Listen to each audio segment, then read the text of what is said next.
प्रिय भक्तजनों, आप सबका एक बार फिर से स्वागत है श्री गोरखनाथ चरित्र भाग 33 में। आज का विषय है गुरु गोरखनाथ और माता काली का युद्ध, या गोरखनाथ ने मां काली को कैद क्यों किया, या माता काली को अपने शरीर में अग्नि उत्पन्न कर कैद करके गुरु गोरखनाथ ने माता काली से कौन से 3 वचन लिए। तो संपूर्ण जानकारी के लिए कृपया वीडियो को अंतिम तक देखिएगा। और जो नए दर्शक हमारे चैनल पर आए हैं, कृपया हमारे चैनल को सब्सक्राइब कर लें ताकि आपको हमारे आने वाले वीडियो के नोटिफिकेशन मिलते रहें। प्रिय भक्तजनों, बात उस समय की है जब रानी रेवती ने गोरख गुरु मच्छिंद्रनाथ के मृत शरीर के टुकड़े टुकड़े करके जंगल में फिकवा दिए। जब इस संपूर्ण घटना की जानकारी भगवान भोलेनाथ को लगी तो वो समाधि से जाग उठे। तब माता पार्वती ने भोलेनाथ जी से पूछा, हे स्वामी, क्या हुआ कि आप अपनी समाधि से जाग उठे? आपकी समाधि तो युगों युगों तक चलती है। प्रिय भक्तजनों, इस पर भोलेनाथ बोले, हे देवी, पृथ्वी पर एक बहुत दुखद घटना घटी है। महारानी रेवती ने हमारे परम शिष्य मच्छिंद्रनाथ के टुकड़े टुकड़े कर जंगल में फिंकवा दिए हैं। इस पर माता पार्वती बोली, हे प्रभु, ये तो बहुत बड़ा अनर्थ हो गया। यदि महायोगी मच्छिंद्रनाथ की आत्मा वापस उनके शरीर में प्रवेश ना कर पाई तो नाथ पंथ समाप्त हो जाएगा। इस पर भगवान भोलेनाथ बोले, हे देवी, मुझे तो डर इस बात का है कि जब गुरु गोरखनाथ को इस बात का पता चलेगा कि उनके गुरु महायोगी मच्छिंद्रनाथ के शरीर के टुकड़े टुकड़े करके जंगल में फिंकवा दिए गए हैं, तो वो क्रोध में भरकर ऐसा कार्य न कर बैठें जिससे कि संपूर्ण सृष्टि का अस्तित्व ही खतरे में न पड़ जाए।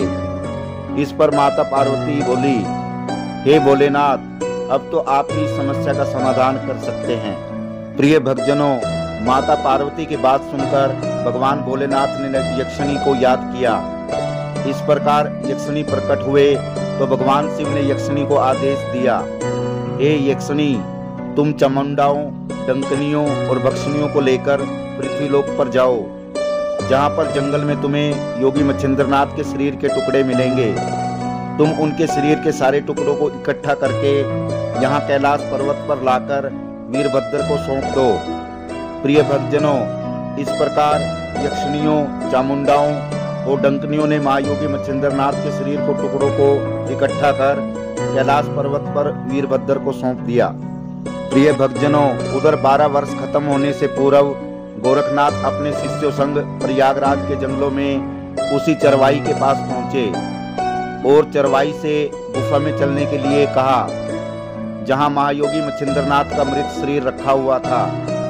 जैसे ही गोरख गुरु अपने शिष्यों और चरवाई संग गुफा में पहुंचे तो अपने गुरु महायोगी मच्छिंद्रनाथ का मृत शरीर न पाकर बहुत क्रोधित हुए और चरवाई से पूछा, हमारे गुरु महायोगी मच्छिंद्रनाथ का शरीर कहाँ है?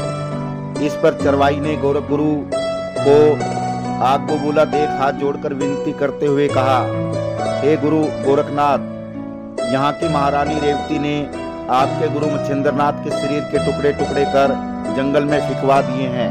प्रिय भक्तजनों, इस पर गोरख गुरु बहुत क्रोधित हुए और चरवाई को भस्म करने के लिए मंत्र जाप करने लगे। तभी चरवाई गोरख गुरु के चरणों में गिरकर क्षमा याचना मांगने लगी। तब गुरु गोरखनाथ ने चरवाई को एक स्त्री सोच भस्म नहीं किया और चरवाई को वहीं छोड़कर अपने शिष्यों संग अलग अलग दिशाओं में गुरु मच्छिंद्रनाथ के शरीर के टुकड़ों को ढूंढने लगे। जैसे ही गुरु गोरखनाथ अपने गुरु महायोगी मच्छिंद्रनाथ के मृत शरीर के टुकड़ों को जंगल में ढूंढ रहे थे, तभी उनको एक आवाज आई, रुक जाओ गोरखनाथ, एक कदम भी आगे मत बढ़ाना। इस पर गोरख गुरु बोले, आज तक इस सृष्टि में कोई ऐसा पैदा नहीं हुआ जो गोरखनाथ के बढ़ते हुए कदमों को रोक सके। और गोरख गुरु आगे बढ़ने लगे।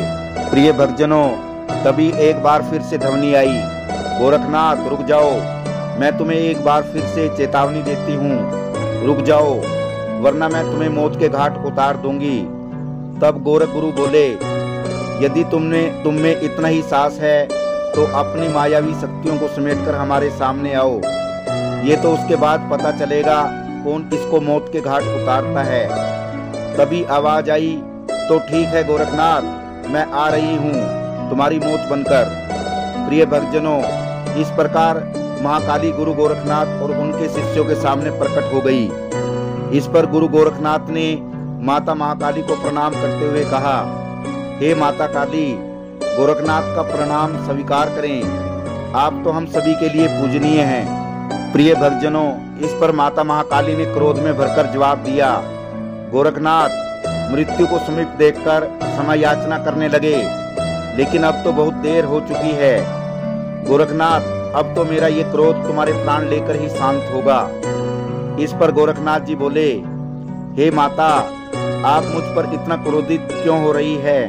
मैं इसका कारण जानना चाहता हूँ। इस पर माता महाकाली बोली, जानकर भी अनजान मत बनो गोरखनाथ, तुम्हें पता है यह मेरा क्षेत्र है। तुम्हें पता है मेरे इस क्षेत्र में घुसने से पहले हर किसी को मुझे प्रसन्न करने के लिए एक बलि देनी होती है।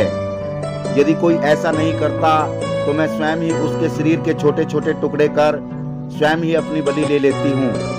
प्रिय भक्तजनों, इस पर गोरख गुरु बोले, हे माता, आपका इस प्रकार निर्दोष प्राणियों की भेंट लेना कतई उचित नहीं है, और वैसे भी हम साधु संतों पर आपके ये नियम लागू नहीं होते। इस पर माता महाकाली क्रोध में भरकर हुंकार कर बोली, मुझे शिक्षा देने की आवश्यकता नहीं है गोरखनाथ, क्योंकि तुम मेरे अधिकार क्षेत्र में खड़े हो। अतः अपने प्राण बचाने के लिए तुरंत मुझे अपने एक शिष्य की भेंट दो, ताकि मेरा क्रोध शांत हो सके। इस पर गोरखनाथ जी बोले, नहीं माता नहीं, अपने शिष्यों और भक्तों की रक्षा करना मेरा परम धर्म है। मैं अपने स्वयं के प्राणों की रक्षा के लिए अपने किसी भी शिष्य की बलि नहीं दूंगा। आपको जो मन में आए कीजिए माता। प्रिय भक्तजनों, इस पर माता काली क्रोध में भरकर बोली, मुझे लगता है कि गोरखनाथ तुम्हारा अपने प्राणों के प्रति मोह भंग हो गया है, इसलिए तुम मुझे चुनौती दे रहे हो। तुम्हें मेरी शक्तियों के बारे में अंदाजा नहीं है। मैंने बड़े बड़े दैत्यों शुंभ निशुंभ, चंडमुंड, महिषासुर और रक्तबीज का सिर काटकर उनका रक्त किया है, और जब मैं अपने चंडी रूप में आती हूँ तब इस पृथ्वी पर किसी देवता, दानव, मानव और स्वयं भगवान में भी यह ताकत नहीं है कि मेरा सामना कर सके, और तुम सिर्फ एक धुनी रमाने वाले योगी मेरा क्या मुकाबला करोगे। प्रिय भक्तजनों, इस पर गुरु गोरखनाथ बोले, लगता है माता अब तक आपका सामना किसी धुनी रमाने वाले योगी से नहीं हुआ, अन्यथा आपको उनकी शक्ति का ज्ञान होता। प्रिय भक्तजनों, तब गोरख गुरु ने माता महाकाली से कहा, हम योगी जब सैकड़ों वर्षों तक तप करते हैं तो भगवान को शक्ति प्राप्त होती है, और जब हम योगी जग कल्याण करते हैं तब ये संसार चलता है। स्वयं ब्रह्मा के लिखे लेख हम पल भर में बदल सकते हैं, परंतु हमारे लिखे लेख को इस सृष्टि में कोई नहीं बदल सकता। प्रिय भक्तजनों, इस पर गुरु गोरखनाथ क्रोधित हो बोले, आज ये धुनी रमाने वाला योगी धरती, आसमान, पाताल और 10 दिशाओं को साक्षी मानकर आपको खुले शब्दों में चेतावनी देता है। हम भी देखते हैं कि आज हमारी योग शक्ति जीतती है या आपका अभिमान विजयी होता है। इस पर माता महाकाली बोली, अब तुम्हें कोई नहीं बचा सकता गोरखनाथ, और गोरखनाथ पर मंत्र पढ़ अस्त्र शस्त्रों का प्रहार कर दिया। बर्छी, तलवार, गदा, खड़ग, त्रिशूल आदि के युद्ध प्रहारों से ये सारी पृथ्वी कांपने लगी।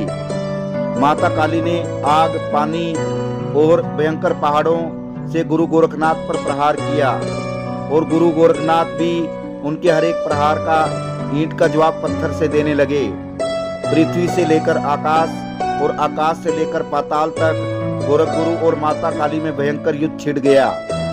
गोरख गुरु अपने गुरु महायोगी मच्छिंद्रनाथ का नाम लेकर भीषण युद्ध करने लगे, जिससे सारी सृष्टि कांपने लगी। प्रिय भक्तजनों, इससे पहले भी इस पृथ्वी पर कई भयंकर युद्ध हुए, लेकिन यह युद्ध इतना भयंकर था कि धरती माँ भी कांपने लगी कि इन महाशक्तियों द्वारा छोड़ी गई कोई भी शक्ति यदि अपना मार्ग भटक गई तो इस पृथ्वी पर स्थित सभी जीव जंतुओं का जीवन समाप्त हो जाएगा। प्रिय भक्तजनों, लेकिन महाकाली की हर शक्ति का जवाब गुरु गोरखनाथ बड़े साहस के साथ दे रहे थे, जिसके परिणाम स्वरूप माता काली की शक्तियां समाप्त हो रही थी। लेकिन माता काली इतनी जल्दी हार मानने वाली नहीं थी। माता काली ने अपनी 64 योगिनियों की शक्ति द्वारा ऐसा कारनामा किया जिसे देखकर सभी की सांसें अटक गई और योगी गोरखनाथ जी भी तिलमिला उठे, क्योंकि माता महाकाली ने नरभक्षी मक्खी का रूप धारण कर गुरु गोरखनाथ के शरीर में प्रवेश कर लिया और उसके कलेजे को खाना आरंभ कर दिया। एक समय तो गुरु गोरखनाथ की विचलित स्थिति को देख ऐसा लगता था कि उनके पास इससे बचने का कोई उपाय नहीं है और नरभक्षी मक्खी उनके शरीर का मांस खाकर उन्हें समाप्त कर देगी। तभी गुरु गोरखनाथ ने अपनी शक्ति द्वारा अपनी 10 इंद्रियों और उनके क्रियाकलापों को और अपने शरीर के सभी मार्ग बंद कर लिए, यहाँ तक कि अंततः उन्होंने अपनी श्वास प्रक्रिया को भी बंद कर दिया और अपनी योग शक्ति द्वारा अपने शरीर में भयंकर अग्नि जला दी, जिससे काली माता उनके शरीर में बुरी तरह जलने लगी तथा बाहर निकलने के लिए छटपटाने लगी।